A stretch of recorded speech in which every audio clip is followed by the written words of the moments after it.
Let's look at Anthony Ryder from South Lyon, Michigan, recently selected as the Lions 2020 Fan of the Year. He has a passion about sports broadcasting. With the 112th selection in the 2021 NFL Draft, the Detroit Lions select Amon-Ra St. Brown, wide receiver, USC. One pride, baby! Yeah!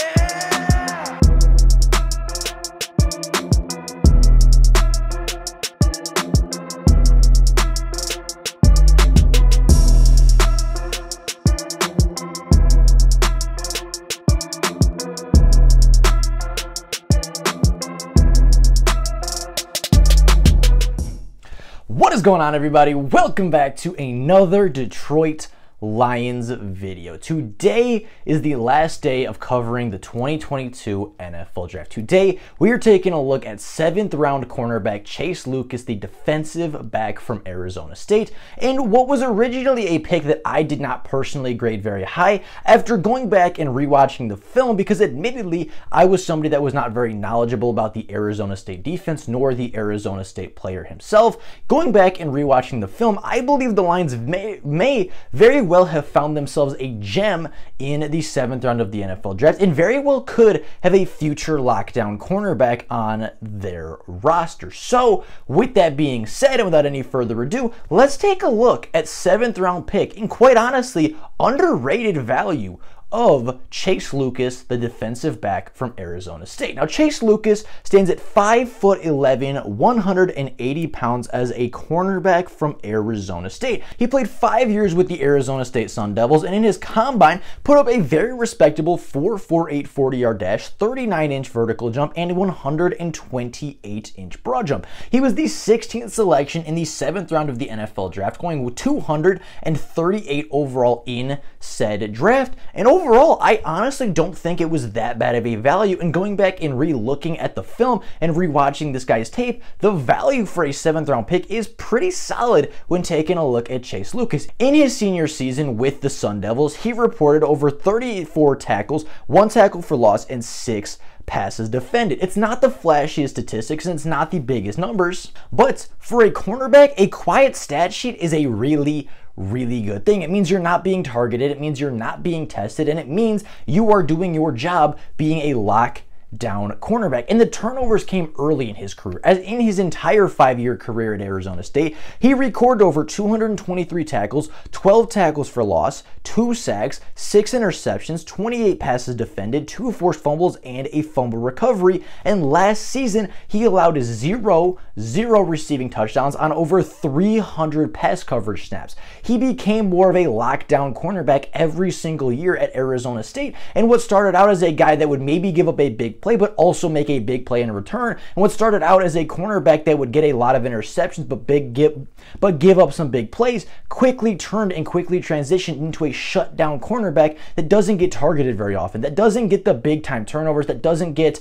the big interceptions at the end of the games, but doesn't get targeted more than 2 to 3 times a game and doesn't give up a single touchdown on the entire season. That's what Chase Lucas was. He started out as a very raw prospect at Arizona State, was a guy that, gave up 2 to 3, even sometimes 4 touchdowns in a season, but come his junior and senior year, his senior and his redshirt senior season, his last 2 years as a Sun Devil, he gave up, I believe, 1 touchdown in 2 seasons, and his last year was easily his best, even though statistically it might tell you the opposite. Now, taking a look at Chase Lucas, he is somebody that can really slide in anywhere on this defense. But from every single snap that the Arizona State defense took a season ago, Chase Lucas took 378 snaps on the boundary and 138 snaps in the slot. He is more of a boundary cornerback than he is a slot cornerback, but if you do need him to slide in and play as a nickel defender or a slot cornerback, say AJ Parker gets hurt again, say Jeff Okudah gets hurt and can't play that role, say maybe Will Harris is injured, and you don't have another option, Chase Lucas can slide in there pretty comfortably and play a really good slot cornerback role if you need him to do so, but he also has the intangibles to play on the outside. Looking at his pros and looking at the pros of this pick,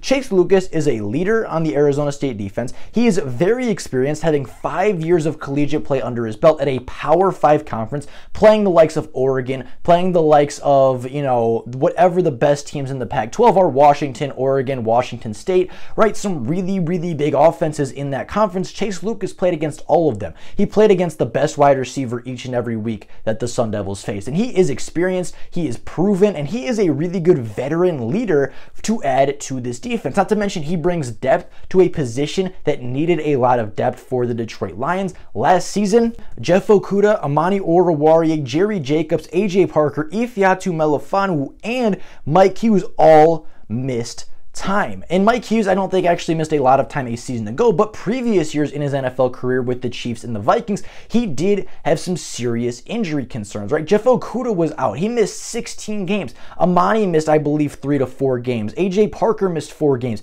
Jerry Jacobs missed the last 5. Ifeatu Melifonwu had a 7-game stretch throughout the season where he was not playing. And again, Mike Hughes was traded as a former first-round pick to the Kansas City Chiefs from Minnesota because of the injury concerns that he continued to face. Bobby Price also faced injuries, our 7th cornerback. And the only real cornerback that was available for every single game was a safety in Will Harris. And admittedly, he stepped up. He played a very good job, did a very good job at the safety or at the cornerback position. Will Harris did. But at the end of the day, depth in the secondary is not a bad thing. And for a team that saw so much injury at the cornerback and defensive back position in general last year, depth is not a bad thing. And if you're going to add depth in the 7th round, Chase Lucas is arguably the best player you could have found as depth in your secondary. Now, I believe Chase Lucas will immediately slide in as the 7th cornerback on the roster. Now, will the Lions keep 7 cornerbacks week in and week out? Probably not. If I had to guess, they're likely going to dress 6 cornerbacks every single week. They're going to dress probably 4 safeties every single week, and they're going to probably stash Chase Lucas away on the practice squad as a 7th round player, right? Not a super flashy player, not a big name player, somebody that might show out in the preseason and end up making the roster, but I think he's definitely going to compete for a roster spot, and I think he will definitely be cornerback 7. I think he will practice every week on the practice squad. I think he will get stashed there as a protected practice squad player each and every week, and I think he could even be brought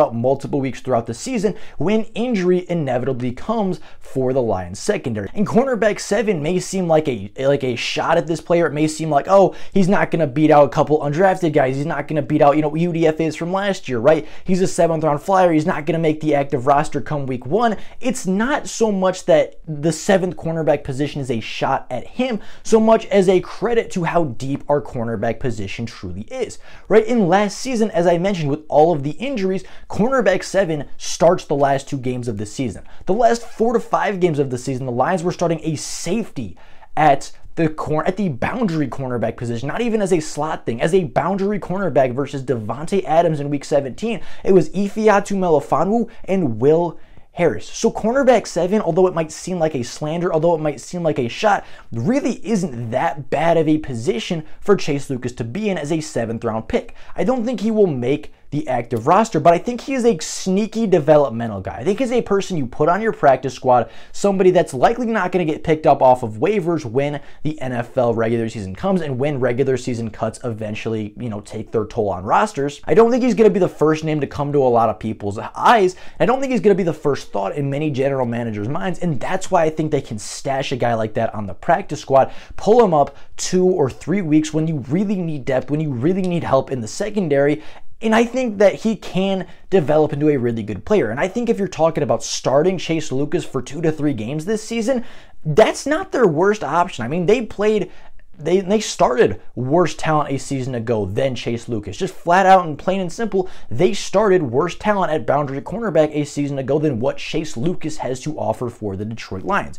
So with that being said, I think he slides in immediately as a cornerback 7. I think he kind of stays on that practice squad, kind of stays practicing, improving every single week. And if you tell me he takes 100 snaps next season, tell me he starts 2 games for the Lions with Jerry Jacobs and Okudah and Amani and Mike Hughes all go down with injuries yet again, I'm feeling pretty comfortable with the player from Arizona State. And if I had to guess, if I had to bet on a single positional group that can develop talent at the highest of levels on the Detroit Lions roster, it's going to be the secondary. Because he now is going to a secondary with a really young, very vastly improved group from a season ago, right? They're young, they're improving, they're getting better every single week, and they have the youth to stay there for a long time. And he's going to a situation where Aubrey Pleasant is a top 5, maybe even a top 1 DBs coach in the NFL. He's going to a system where the defensive coordinator, when he was a DB coach, was a top 5 defensive backs coach in the NFL and got head coaching offers a season ago because of how good of a coach he is.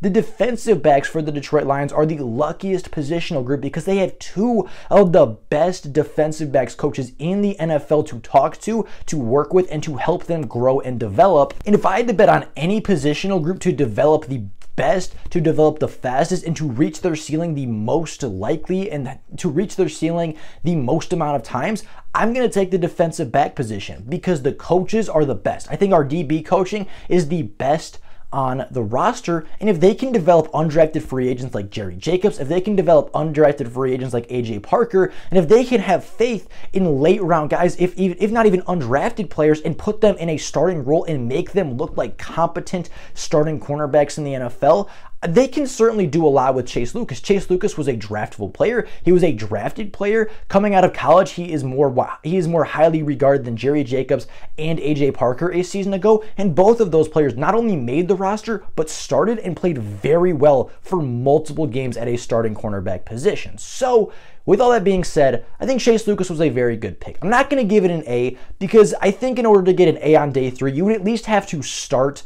And I think that's just not the case. It'd have to be insane value like Malcolm Rodriguez, or you would have to be a starter at a huge position of need. Chase Lucas is neither of those things, but he is a really good player. He's a very good football player. He is a little bit older, a little bit wiser, a bit more experienced. He brings good leadership, he brings good experience, and he brings phenomenal depth to the Lions secondary. And with all that being said, I give this pick a B as well. Kind of like James Houston yesterday, right? I see a role. I see him making the roster. And come 2 to 3 years down the line, if Amani's gone and if Okudah leaves, if you're talking about him being, your 3rd, 4th cornerback on the roster, I'm feeling pretty comfortable after a year or 2, or maybe even more under Aaron Glenn and Aubrey Pleasant. But with all that being said, that is life for you guys today. Let me know what you guys thought about the draft pick. Let me know what you thought about the draft in its entirety. But with all that being said, that is life for you guys today. Thank you all so very much for watching, and until next time, and as always, go Lions.